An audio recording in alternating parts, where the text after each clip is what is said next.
Welcome, Rita and Kevin. You are finalists in the NLP Awards. The category you're finalists in is public service in the community, which is really awesome. And so, what I'd love you to do is tell me a little bit more. I've read your your nomination, which is just a privilege to read. I'd love it if you could tell me a little bit more about your work with Akivo and who Akivo are.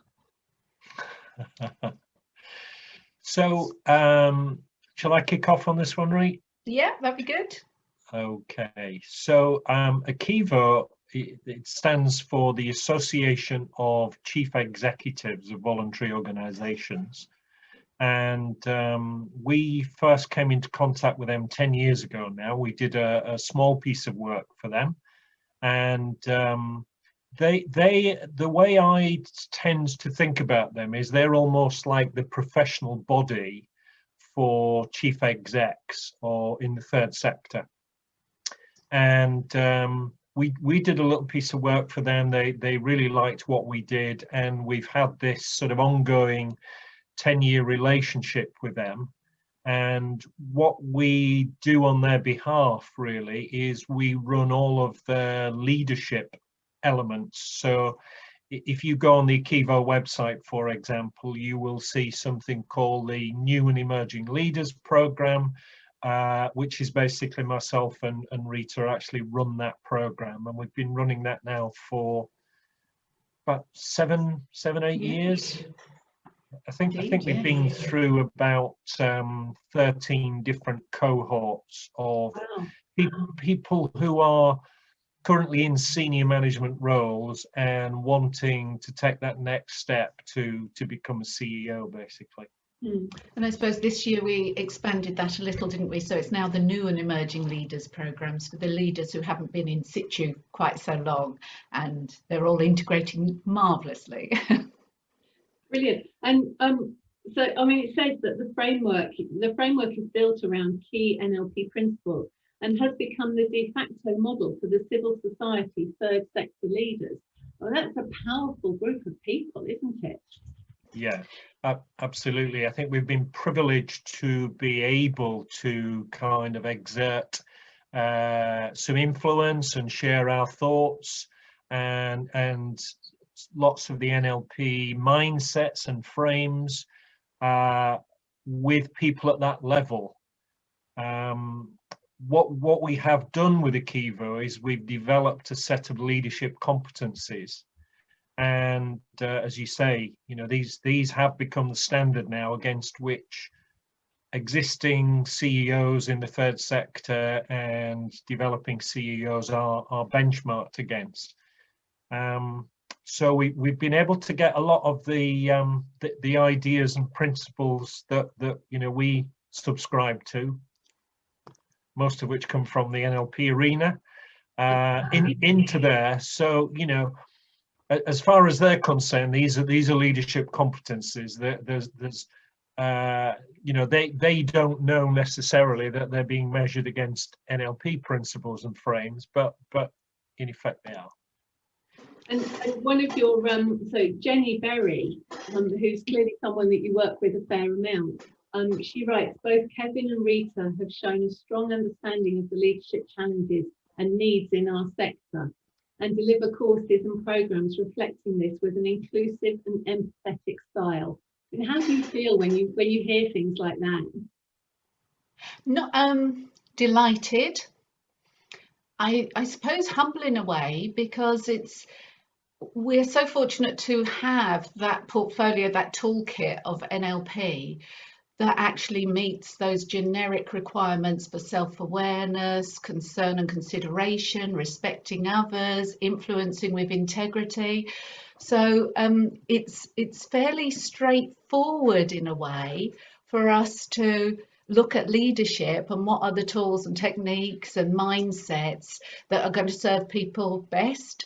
So it is great that we have Karen, we have roundup conversations with people who've been on our programs after doing that 360 and measuring themselves against that, and then there's obviously all the packaging and the program around it. And I must say, I'm almost drawn to tears when I just get the feedback. Even though each program you get this feedback that it's really helped people see things in different ways, that they've really been able to achieve more for themselves, that they're getting feedback from their colleagues and their teams. Even though we hear that every time, it's still like, wow, how lucky, how privileged are we to be in a situation where we can help individuals in a very short space of time. You know, we'd love to have longer programs, but the amount of information, the amount of learning, the amount of growing that the population do when they're with us is fabulous. And the individuals notice it themselves, and other people notice it, and we notice it in the conversations we have, Kevin. And you know, we're doing a lot of that online this year, but it's so lovely. It's just feels very special, very honoured to be able to be in that position, really. And you've worked with some very, I noticed from the application, you've worked with some very well-known third sector charities, haven't you? People like, oh, I have them here. Macmillan. Got Macmillan, yeah. Macmillan, and what are some of the others that you've worked with that people will have heard of? It depends on the sector. They might know about the Lloyds Foundation, who are promoting and sponsoring a lot of charities. We work for small, more locally based people who help the older people settle in their homes. We've worked for organisations. I mean, some of them are the big names as well, but I'm thinking of Haven, who help women refuge centres. Oh, Kevin, come on, who else? Well, I mean, I can't think off the top of my head, but I think we've listed in our submission about 30 or 40. There's a long list. Yes. Yeah, I mean, and we've worked with them in different ways. Obviously, they have come on our programs as individuals representing their organisations. But what has actually happened as well is that people who have come on our programs, or through some of the coaching that we do with CEOs, they've then brought us into their organizations. Right. So, you know, that's been another great piece of feedback for us, that people have liked what we do, having experienced it individually, that they've brought us in to work with their organizations. So, you know, we've run a lot of development programs within those organizations, and we've also been kind of working at a strategic level, because one of the things that we have done, which has become a bit of a speciality for us, is that as we said in the submission, we've used the DILTS model quite extensively in terms of looking at personal development, but we've also applied it to organizational development. So, you know, all of the ideas and the techniques that come from that fabulous piece of work, we think work very well in that organizational setting. So we've used that to help organizations define their values, for example. And be clearer on their purpose and their identity. So yeah, very strongly on that organisation or team alignment. That model's just proved, you know, it's a standard for us really in our conversations, whether it's on the one-to-one team building or the organisation wide. Just thinking, Kevin came to mind, of course, we're just working with a client now who's in that sector, and it's ADAS, and they're the Association of Directors for Directors of Adult Social Services in the UK. Oh, okay. And again, that came as a lead on from doing some coaching and getting to know people.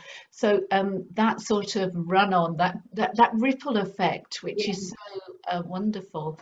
I think, Kevin, when we were just chatting earlier, I think that sort of ripple effect is really, really exciting, particularly when we're dealing with charities who are working, that their service users, their clients are in a place that really need that empowerment to understand themselves better, to change their mindsets. And when we've been able to share in a one-to-one masterclass or in coaching some of these models, something that springs to mind is just people appreciating some of the meta models, and particularly the towards and away from, and how that impacts on individuals' way of thinking, and knowing that what else is there, you know, and starting to think about the towards, and to hear the feedback from people in organisations who are using it with their service clients, who are helping them, you know, find stability in a place where they haven't had that before, just by saying, and what else, and helping promote them to think about what it could be like. So when we get that feedback, that's even more like, wow, we really are helping people make that difference that they want to make as an organisation, which is fabulous. And it's wonderful, as you said, Rita, that it's that ripple effect. And it's so wonderful to hear that NLP is having an impact within that. I mean, within every sector, it's lovely, but certainly within that third sector, and being able to support all those leaders in such a beneficial and positive way. And I should imagine even more so at the moment. You know, with the pandemic this year, it must be quite a challenging time for them. Definitely. It is. One of the things that we've done in the last 12 months, two things really. One is that we had to adapt our new and emerging leaders program into this wonderful world of you know, live virtual, as it were. That was really interesting challenge for us, as it has been for many organizations. We've already run one full program over about 16 weeks in this kind of format, and the feedback was fab on that. The other thing that we've done is we wanted to kind of, in fact, as you did as well, Karen, we wanted to kind of give something back and be there for our network of people. So we set up something called NLP Connect, which originally we were doing on a fortnightly basis, I think, weren't we? Yes. And this was really, we kind of wrote out to our network of people that have been in our programs before, people that we coached before, and we just offered them these free sessions. As I said, we did it once a fortnight. It's now on a monthly basis. And for both of those, really, we kind of gave an open-ended commitment, which we thought might have been a foolish thing at the time, but we kind of said, look, we're going to be here for you as long as this lasts. And we did actually say that, didn't we, for the leadership program as well. So, you know, we're continuing to provide that support. That's lovely, and yes, and I think again that's part of the inspiration and part of the reason that you are finalists in the first place, is because there is that element of wishing to give back. And especially in the sector you're working in, I mean, that must be so valuable for your network. So what does it mean to you to be nominated for this award? Go on, Kevin. I thought Rita was going to answer that. Well, I think we're obviously delighted. I think particularly because, you know, if I'm honest, this area of working in this particular sector didn't come naturally for us, because we came from a totally different sector, Rita and myself, when we formed our organization. And because of the way we were doing things and what we were doing, we were working with all kinds of different organizations. It just so happened that the one that really worked out for us, like so many things in life, was working in this sector, and we found that it really matched our values. And you know, we had more incentive and more drive, I think, because we could see and really get behind the contribution that we were making. Yeah. You know, if we'd have been doing it in some other sector, it wouldn't have given us that impetus, I don't think. So, you know, I think if you'd have asked me kind of 15 years ago, if we'd have been nominated for an award in this sector, I would have been quite surprised, really. but we're delighted that we've been able to adapt. You know, we've had so much learning in that time about the sector itself. Yeah. And we've been able to incorporate that. So yeah, particularly delighted, I think. Good. And I think there's another aspect in terms of it being an NLP award. I think NLP perhaps has gone through flavours of the month or not over the time we've been working in NLP. And both of us came to it wholeheartedly, and it's magnificent and everything else. But we've certainly worked, and our organisation has been there working through the time where there was a little bit of people didn't like it so much. You didn't want to talk about NLP, people used to. And what's nice about the awards and how ANLP has moved forward is that pride in NLP is back there. So an award that puts that as a significant status, as credible and everything else, reinforces all of that. Because I would say we're over the negative, it might be a bit strong, but there seemed to have been a negative push against NLP. And I think we've come through that, and a lot of that's to do with ANLP and yourself, Karen, and all that energy and people actually reminding you, we can use the word NLP, it's okay, it's a lovely thing, you know, and all the principles behind it are fantastic, and there's never been a question about that. But I do believe NLP is up there. Again, you know, as a terminology, as a language that we can use and be proud of. And I think the awards and what's happening there is part of that as well, saying, hey, you know, this is professional, credible, cooperative, compassionate, respectful work that we're doing, and we're proud of it. Absolutely. And the work that you're doing, it deserves to be celebrated, and that's the point, you know, sort of that. I'm so glad that, you know, that it means something to you. So, you know, who or what, it could be either, who or what has inspired you in your NLP journey? That's a good question.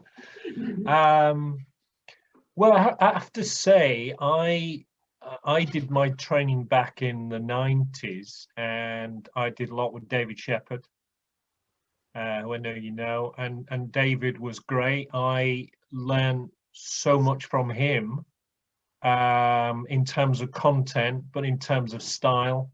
You know, I'm sure I'm sure particularly in the early days, you know, as we all do, we partly become a representation of our whoever our trainer was, I think.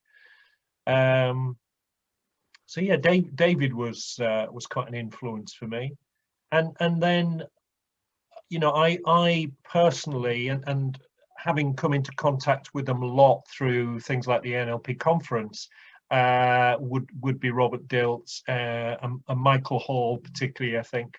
Yeah. Rita. And for me, I have to give credit to Kevin Downsworth. We worked together in an old corporate world, and I'd heard a lot about NLP, and I thought, oh, too good to be true, sort of thing.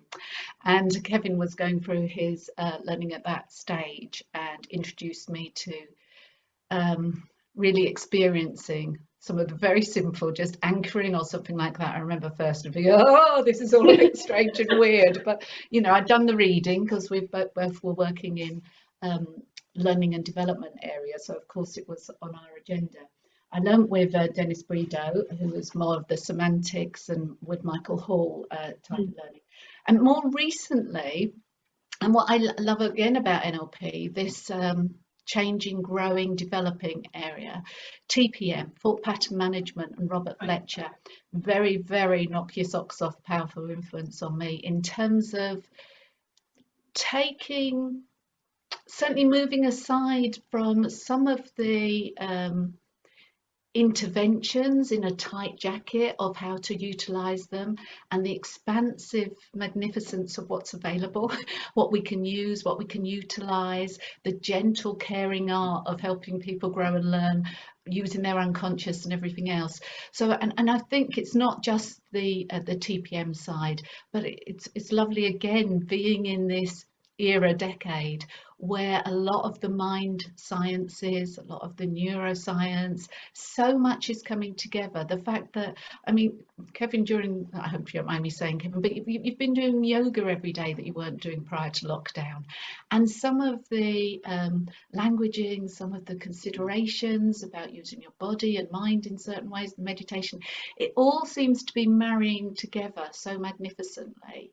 And not just for a small tiny population, you know, more of us are being touched, and perhaps the COVID lockdown has helped some people who have been looking for things, and maybe they found it a bit more, and hopefully it means that we're grounding and re-establishing a foundation that's going to continue in that vein as we move forward as well. So wouldn't that be all of those things? And it doesn't stop, of course, Karen, does it? The inspiration continues. I read an article, I see someone, I talk to someone, and the people who are on our courses and the people you're coaching, you know, it's like, oh wow, I hadn't thought of it that way. That's great. That curiosity, keeping that alive. Yeah, that's wonderful. I'm just wondering if our doorbell's about to ring again. The joys of working from home. So, where would you like to see NLP in the future?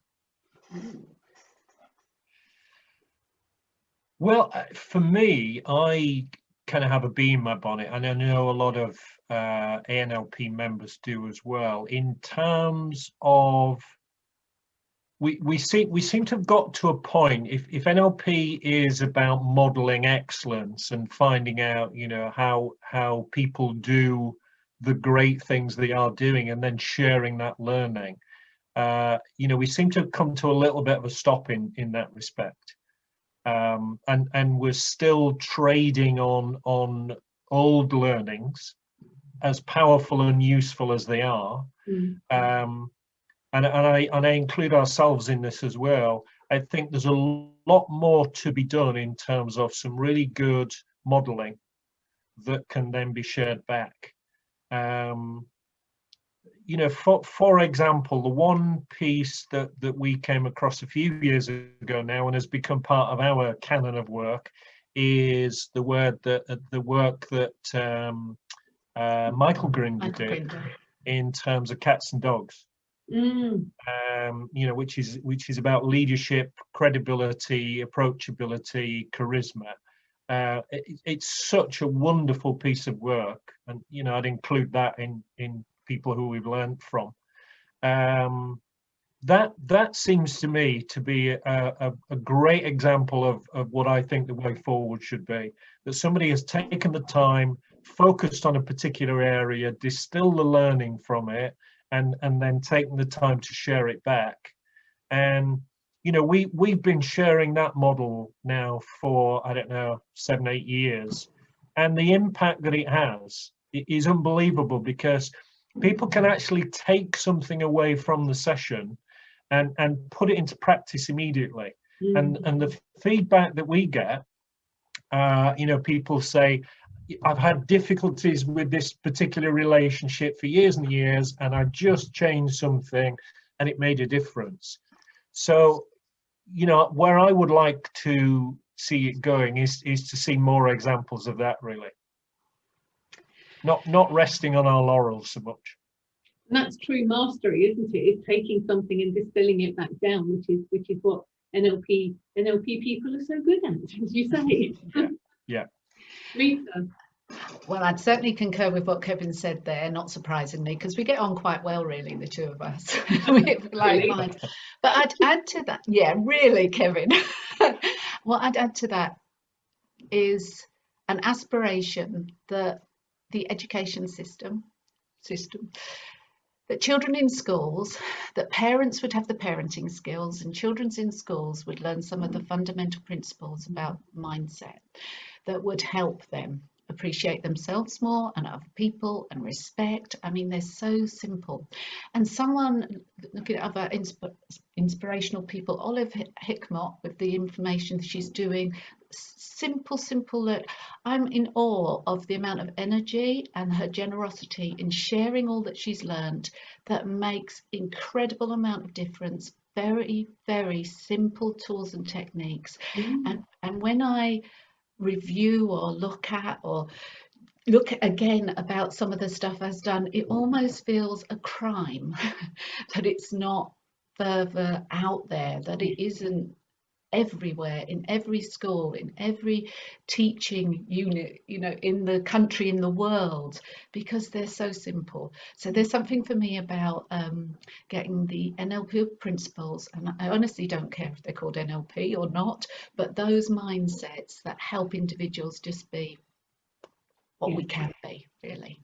Yeah, empowering our young people, it has to be that has to be the ultimate dream, really. Let's make it into a reality. And then our work would be done, of course, in terms of coaching and everything else. People would be so empowered, taking responsibility, making the difference for themselves, that we'd be moving into other things.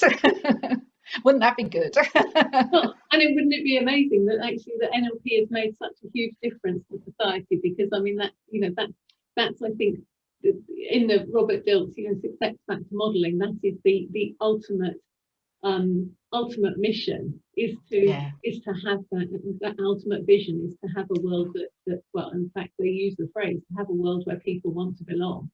And we can contribute to that. Everything that anybody does in the NLP sector can contribute towards that, and that's brilliant, powerful. That's super. So thank you. I mean, you've answered all the questions eloquently and beautifully. It's been lovely to have more of an insight into what you do and how you do it, and it's so powerful to actually be able to talk to people about this rather than just read things on bits of paper. So we really appreciate the time you've given up to have a chat with us this afternoon, and we thank you. We wish you luck with the awards, which will be held next May. We're still pulling together the final ideas as to how this is going to work, because it's obviously an incredibly different environment to usual. And you know, we'll aim to have something that will be inspirational. And to be honest, actually, we don't even need to turn up, because the finalists in themselves are inspirational. You're all inspirational, and you're all making such a difference out there that's really what needs to be celebrated. So thank you both for the work that you are doing to take NLP out there and ripple across to the third sector. I think we very much appreciate it. Thank you. Thank you, Karen. And thank you too for keeping the rippling going across all sectors. Thank you, guys, and good luck with the awards next year. Thank you, Karen. Thank you. Thank you.